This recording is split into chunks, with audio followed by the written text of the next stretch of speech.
The journey south from the Hollow Archive was a quiet affair. Too quiet, if you ask me. Lira and I, Kael, walked under a sky the color of a week-old bruise. The air was thick and heavy, like it was holding its breath. Every snap of a twig sounded like a thunderclap. Every rustle of leaves made my heart jump into my throat. We were carrying something important, you see. A lantern. It wasn't just any old lantern, mind you. Inside its bronze casing, a single magical flame flickered. This was the last pure light in a world slowly being choked by darkness, and it was our job to get it to the ancient fortress of Veyra. A simple job, right? Wrong. We didn't talk much. What was there to say?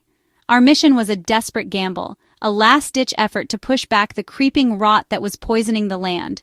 The corruption, a nasty business spread by someone they called the Thorn King, was turning forests into tangled, spiky nightmares. It twisted living things into monstrous creatures known as the Thornborn. Lira clutched the lantern, its gentle warmth a stark contrast to the cold fear that clung to them like a wet blanket. She was the one who could handle its magic.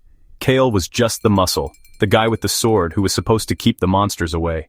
They both knew Veyra was their only hope, a sanctuary that hadn't been seen by human eyes in centuries. The path was treacherous, winding through gnarled woods and over crumbling hills. The lantern, covered in a thick cloak to hide its light, felt heavier with every step. It wasn't just metal and magic. It carried the weight of every village that had fallen, every person lost to the encroaching blight. We were two kids on a quest that seasoned warriors would have called foolish, but we were all that was left. Hope was a fragile thing, as delicate as the flame we guarded. And if that flame went out, everything would be lost. The silence between us wasn't empty. It was filled with unspoken fears and the heavy burden of our task. We had to keep moving. We ate on the go, tasteless rations that turned to ash in our mouths. We slept in short, restless shifts, one of us always awake, watching the oppressive shadows. The lantern was our compass, its light a secret guide only Lira could understand, pulling us toward our destination. Veyra wasn't just a place on a map. It was an idea, a legend whispered in hushed tones. It was the last bastion of the old magic, the one place where their tiny flame could become a roaring bonfire. They just had to get there without being torn to shreds by the things that hunted in the twilight. We were deep in the Whispering Woods, a place famous for making travelers disappear when we met her. She appeared out of nowhere, stepping from behind a moss-covered boulder as if she were part of the forest itself. She was tall and lean, with eyes that seemed to hold ancient secrets. But the most striking thing about her were the runes. Glowing silver-blue symbols were etched into her skin, swirling across her arms and face. She wasn't threatening, not exactly. But she wasn't exactly friendly either. She just stood there, watching us with an unnerving calm. Her name, she said, was Veyra. You carry a dangerous light. It wasn't a question, she knew. The Thorn King's eyes are everywhere. His corruption seeps into the very soil. That flame of yours is like a dinner bell for his children. She pointed a finger, and a nearby tree branch, thick with black thorns, withered and turned to dust. I drew my sword, but Lira placed a hand on my arm. She saw something in Veyra that I didn't. Trust, maybe, or just a shared desperation. You are heading to Veyra, but you are walking in circles. The path is hidden from those who do not know how to look. Veyra explained that the Thorn King's influence was more than just a physical blight. It was a magical poison that warped reality itself, twisting paths and hiding ancient landmarks from sight. She had been fighting this darkness for a long time, a lonely guardian against the tide. The runes on her skin, she told us, were wards of protection, a magic that fought back against the corruption. She offered to be our guide, to lead us through the illusions and traps laid by the enemy. It felt too good to be true, a stranger appearing out of thin air offering to help with our impossible quest. My instinct screamed trap. But I agreed. I saw the truth in Veyra's eyes. This stranger was a fellow fighter, another soul standing against the encroaching night. So, with a new, slightly spooky companion, their little group of two became three. Veyra moved through the forest with a grace that was almost supernatural, her glowing runes pulsing softly in the gloom. She pointed out paths they never would have seen, and steered them clear of thorn-born ambushes they never would have sensed. The journey was still tense, but now, for the first time, it felt a little less hopeless. They had a guide, and Veyra felt a little closer. After days of following Veyra through misty valleys and over razor-sharp ridges, we finally saw it. Veyra. It wasn't a shining castle on a hill. It was a fortress carved into the face of a mountain, so perfectly blended with the stone that you could miss it if you blinked. The entrance was a massive, seamless wall of rock, with no visible door or gate. Ancient, faded carvings of flames and guardians covered its surface. There was a powerful magic humming in the air, a silent energy that pushed back against the surrounding darkness. We had made it, but our relief was short-lived. The welcome party wasn't exactly friendly. They came scrambling out of the twisted tree line, thorn-born. They were grotesque parodies of wolves and bears, their bodies a horrific fusion of flesh, wood, and razor-sharp thorns. Their eyes glowed with a malevolent green light, and they snarled, their cries echoing off the mountainside. They had been waiting for us. The lantern's light, even hidden, had drawn them here like moths to a, well, you know. They cannot touch the gate, but they can certainly tear us apart. Lyra, prepare the entrance. Kael, with me. I didn't need to be told twice. I raised my sword, its steel glinting in the dim light. The fight was a blur of chaos and desperation. Kael swung his sword, clashing against thorny hides and snapping jaws. Veyra was a whirlwind of motion, her hands weaving patterns in the air, sending blasts of blue energy that shattered the Thornborn into splinters. But for everyone they struck down, two more seemed to take its place. They were relentless, a tide of claws and thorns. While they held them back, I stood before the stone wall, my eyes closed. I held the lantern up, its bronze shell almost touching the rock. I chanted in a language they didn't understand, my voice a low melodic hum that vibrated with power. The magic was incredible. As Lyra's chant grew louder, the carvings on the wall began to glow with a brilliant fiery light.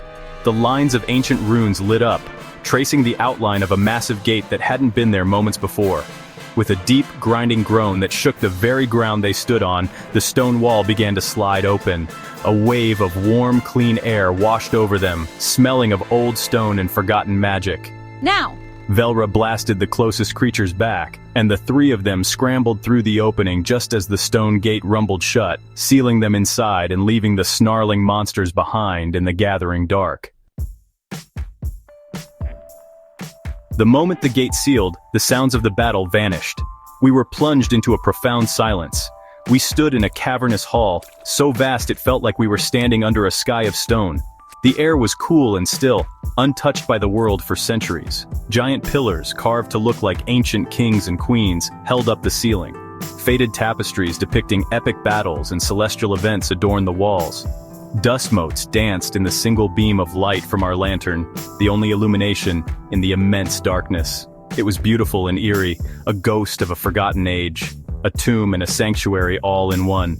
This is the Hall of Echoes. The heart of Veyra lies deeper. Veyra's runes cast a soft blue glow, revealing walkways and bridges spanning a chasm that fell away into nothingness below. She led us across a narrow stone bridge, our footsteps the only sound in the sleeping fortress.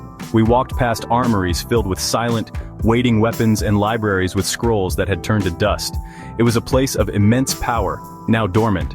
We were walking through a legend, and the weight of its history settled upon us. This was the place we had to save. Finally, we reached the center of the fortress, the chamber of the Heartfire. In the middle of a circular room stood a grand, ornate brazier made of obsidian and gold. It was cold and empty. This, Lira knew, was where our journey ended and began. This is it. She took a deep breath, her hands trembling slightly as she lifted the lantern. This was the moment of truth. If this didn't work, our entire journey, all the risks we had taken, would be for nothing. The world outside would fall, and Veyra would remain a silent tomb forever. No pressure, right? With a quiet determination, Lira placed the lantern into the heart of the great brazier. She stepped back and began to chant, the ancient words flowing from her with newfound strength. The single flame inside the lantern pulsed, once, twice. Then, with a sudden whoosh, it erupted. A column of pure white fire roared to life in the brazier, soaring towards the high, domed ceiling. The fire wasn't hot, it was warm, like the first sun of spring. The entire chamber was bathed in a brilliant, hopeful light. Runes all over the fortress flared to life, and a low, powerful hum resonated through the stone. The Heartfire of Veyra was rekindled. We didn't get to celebrate for long. As the light of the Heartfire pushed back the shadows, one shadow pushed back. It coalesced in the center of the chamber, twisting and writhing until it formed a figure. It was tall and gaunt, made of twisted roots and blackened thorns. Its face was a mask of bark with two burning green embers for eyes. A foolish little flame. You cannot stop the rot. The Thorn King is eternal. His domain will cover all. You have only succeeded in showing him where to strike next. This was a Rootcaller, a messenger of the Big Bad himself. The creature raised a hand and thorny vines erupted from the stone floor, lashing out towards us. I tried to cut them with my sword, but they were too numerous, too fast. They wrapped around my legs, pulling me down. Veyra chanted, her blue magic sizzling as it struck the vines, but more just grew in their place. The Rootcaller focused on Lira. The girl and her light will be extinguished. As a massive thorny tendril shot towards her, it seemed hopeless. We had lit the flame only to be snuffed out moments later. Some heroes we were, but Lira wasn't afraid. As the creature was about to strike, she grabbed the lantern from the Heartfire. Its flame was now burning with the combined power of the fortress. She held it high, and instead of a small, flickering light, it unleashed a blinding wave of pure energy. The light slammed into the Rootcaller and the creature shrieked, a sound of pure agony. The thorny vines holding me and Veyra instantly withered into black dust. The Rootcaller's form dissolved, melting away like a shadow in the sun until nothing was left but the smell of burnt wood and ozone. The room was quiet again, the Heartfire burning steadily. We had survived. We had won. But the messenger's words echoed in our minds. We hadn't ended the threat. We had just rung the doorbell and announced our location. Just as that sobering thought settled in, a new sound filled the chamber. It was the sound of heavy, rhythmic footsteps. From the shadowed archways surrounding the chamber, figures began to emerge. They were warriors, clad in ancient armor that glowed softly in the light of the Heartfire, their faces grim and determined. They were the Flamekeepers, the legendary guardians of Veyra, awakened by the flame's return. Hope, it turned out, had brought friends.